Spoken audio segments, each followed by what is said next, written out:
आप सभी का अपने परिवार में स्वागत है। आज का हमारा टॉपिक है डायनामिक गतिकीय। अति महत्वपूर्ण क्लास जो आपकी एसएससी कंबाइंड फेस 11 जो 2023 में अभी एक महीने बाद एग्ज़ाम होने वाला, तो उसकी बहुत ज़बरदस्त तरीके से सीरीज चलाई जा रही है।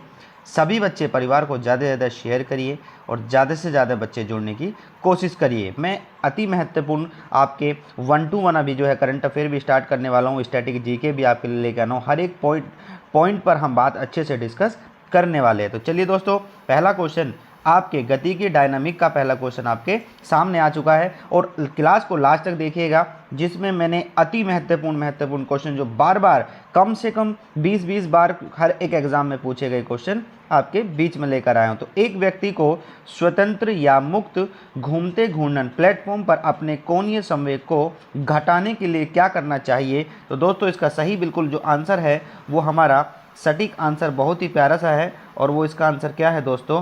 तो इसका सही आंसर है कि बाहर की तरफ हाथों को फैलाना चाहिए। तो दोस्तों बिल्कुल इसका जो आंसर है बहुत ही प्यार से मैं आपके बीच में लेकर आया हूँ कि बाहर की तरफ हाथों को फैलाना चाहिए। चलिए दोस्तों, अगला क्वेश्चन, यदि सभी वस्तुएं समान गति से घूम रही है तो निम्नलिखित में से किस वस्तु का संवेग अधिक होगा?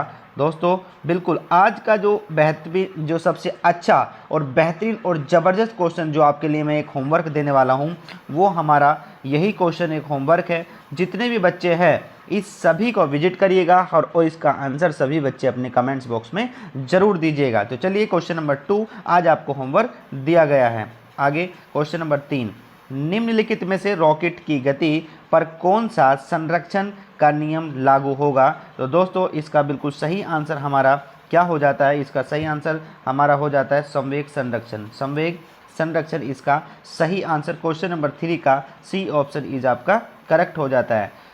जब कार की गति दुगनी हो तो समान गति पर कार को रोकने के लिए कितने किलोवाट बल की आवश्यकता होगी?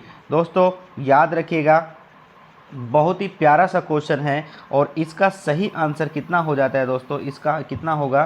तो इसको बिल्कुल सही आंसर हमारा कितना होगा? 4 गुना इसका आंसर बिल्कुल सही हो जाएगा। तो क्वेश्चन नंबर 4 का ए ऑप्शन इज आपका करेक्ट हो जाएगा। आगे, वृद्ध ऊंचाई से गिरती हुई वर्षा की बूंदों के सापेक्ष निम्नलिखित में से कौन सा कथन सत्य होगा?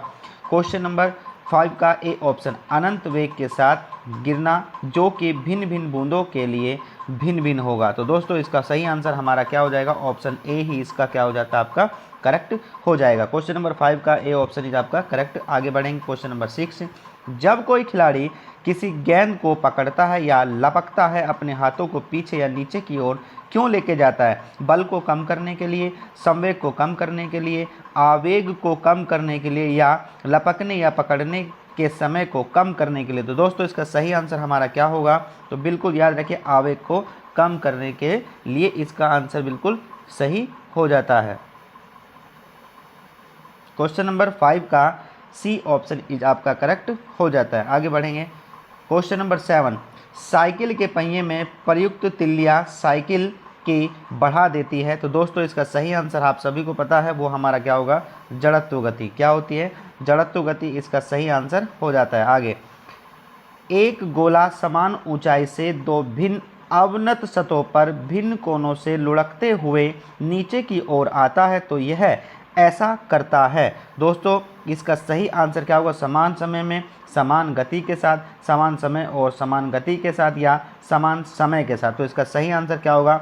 समान गति के साथ। तो ऑप्शन नंबर 8 का बी ऑप्शन इज आपका करेक्ट हो जाता है। आगे बढ़ेंगे क्वेश्चन नंबर 9 आपके बीच में है, एक एथलीट बढ़त प्राप्त करने के लिए ऊंची कूद पूर्व क्यों दौड़ता है? तो जड़त्व गति प्राप्त करने के लिए या फिर घर्षण बल प्राप्ति के लिए, बल आवक प्राप्ति के लिए या गति की प्राप्ति के लिए? दोस्तों इसका सही आंसर हमारा क्या हो जाएगा?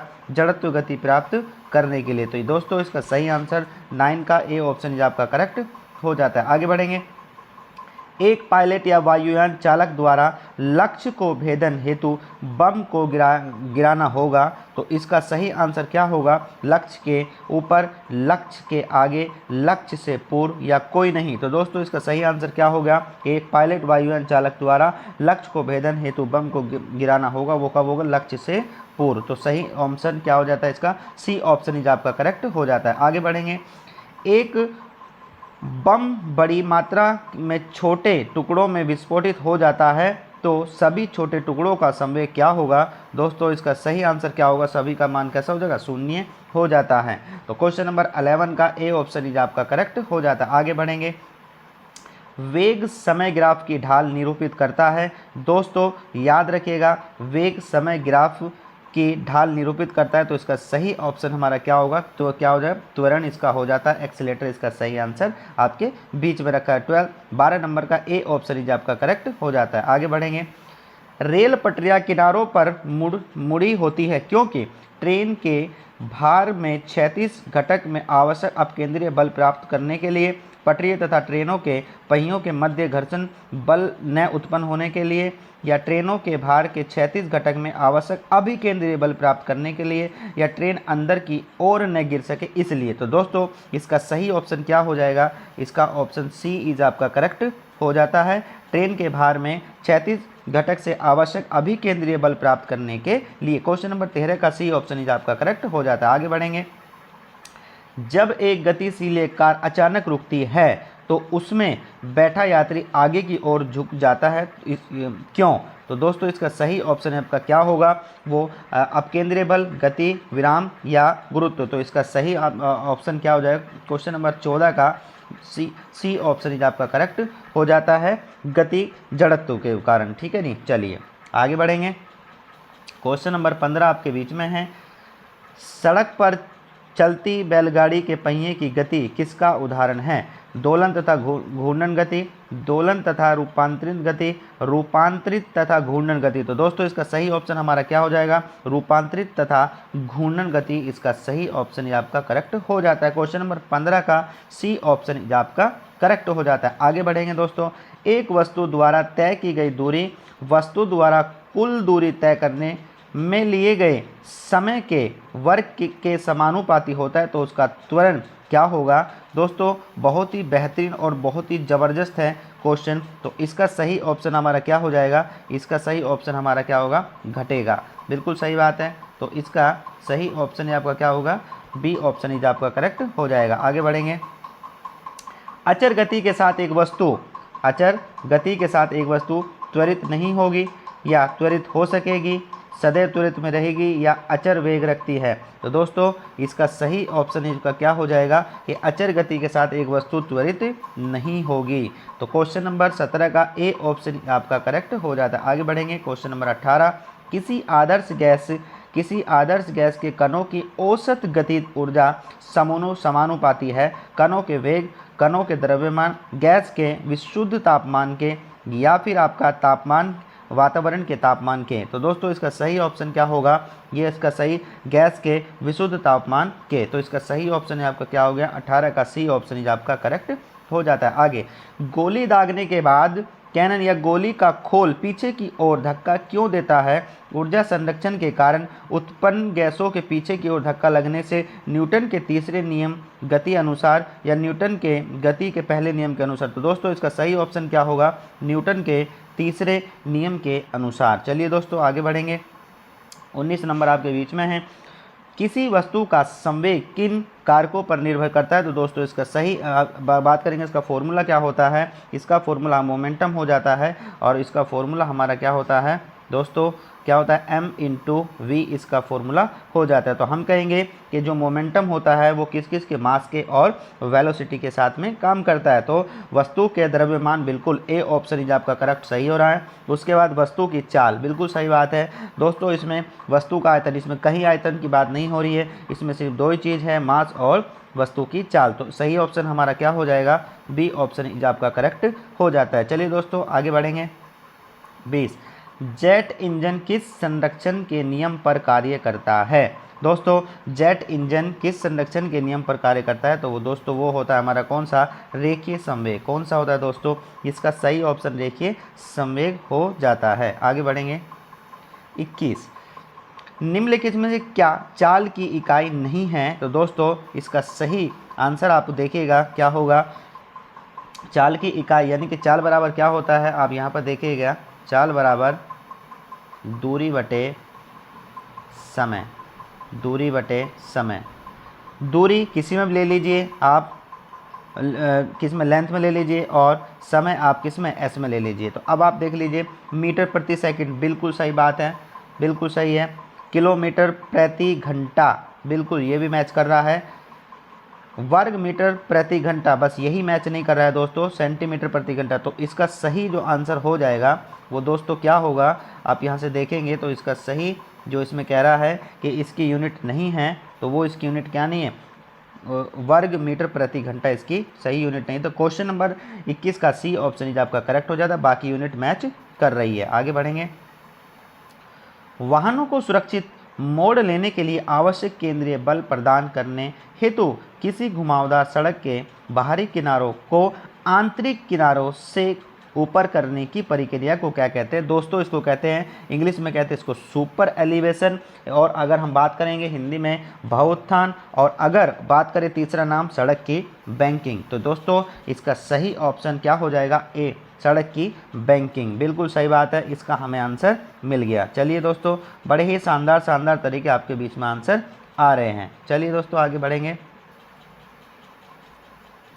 क्वेश्चन नंबर 22, यदि कोई वस्तु सीधी रेखा में गति कर रही है तथा उसकी चाल बदलती रहती है तो वस्तु की गति को क्या होगी? दोस्तों याद रखिएगा, सीधा सीधा कह रहा है, यदि किसी वस्तु सीधी रेखा में गति कर रही है तथा उसकी चाल बदलती रहती है तो उसे हम सीधा सीधी भाषा में कहेंगे कि वो असमान गति के साथ में काम कर रही है। तो इसके लिए 22 का डी ऑप्शन इज आपका करेक्ट हो जाता है। आगे बढ़ेंगे दोस्तों।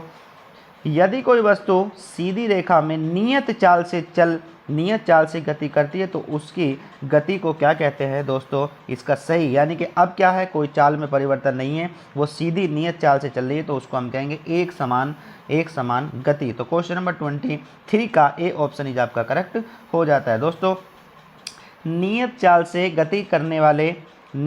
गति करने वाली वस्तु के लिए दूरी समय ग्राफ कैसा होता है? दोस्तों बिल्कुल इसका जो कैसा ग्राफ होता है वो हमारा सरल कैसा होता है, सरल रेखा इसमें होती है। नियत चाल से गति करने वाले वस्तु के लिए दूरी समय ग्राफ कैसा होता है? सरल रेखा इसकी होती है। चलिए 25 और आज का अंतिम क्वेश्चन आपके बीच में, अति महत्वपूर्ण 25 क्वेश्चन बार बार हर एक एग्जाम में पूछे गए हैं। तो बच्चों इसका आंसर आप लोग बताएंगे। चलिए इसका आंसर मैं बताता हूँ। क्वेश्चन नंबर 2 का आंसर आप कमेंट्स बॉक्स में जरूर बताइए। यदि कोई वस्तु वृत्तीय पथ पर एक समान करती है तो इस प्रकार की गति को एक समान वृत्तीय गति कहते हैं। दोस्तों इसका सही आंसर क्या होगा? देखिए दोस्तों इसका सही आंसर है, बहुत ही बढ़िया, क्वेश्चन में थोड़ा सा क्या हो गया, कुछ घुमाव आ रहा है, मैं फिर से पढ़ रहा हूँ दोबारा। यदि कोई वस्तु वृत्तीय पथ पर एक समान गति करती है, तो यहाँ पर आ रहा है कि एक समान गति कैसी कर रही है, तो वह इस प्रकार की गति को एक समान वृत्तीय गति कहते हैं। तो दोस्तों इसका सही ऑप्शन हमारा जो हो जाएगा वो हमारा क्या होता है? चाल इसका आंसर हो जाता है। यदि कोई वस्तु वृत्तीय गति पर एक समान चाल करती रहती है तो इस प्रकार की गति को एक समान वृत्तीय गति कहते हैं। तो ऑप्शन 25 का ए ऑप्शन इज आपका करेक्ट हो जाता है। दोस्तों ज़बरदस्त क्वेश्चन आपके बीच में थे, सारे क्वेश्चन मैंने आपको बहुत ही अच्छे तरीके से और बेहतरीन तरीके से कराए, और हर एक बार क्वेश्चन ढूंढ कर लेकर आ रहा हूँ ताकि आपसे कोई भी, अगर आपके सामने कोई भी क्वेश्चन आ जाए तो आपसे बचना नहीं चाहिए। तो बच्चों फिर मिलते हैं बहुत जल्द एक नई क्लास के साथ ज़बरदस्त तरीके से। तो तब तक के लिए बाय बाय, टेक केयर, अपना ख्याल रखिए।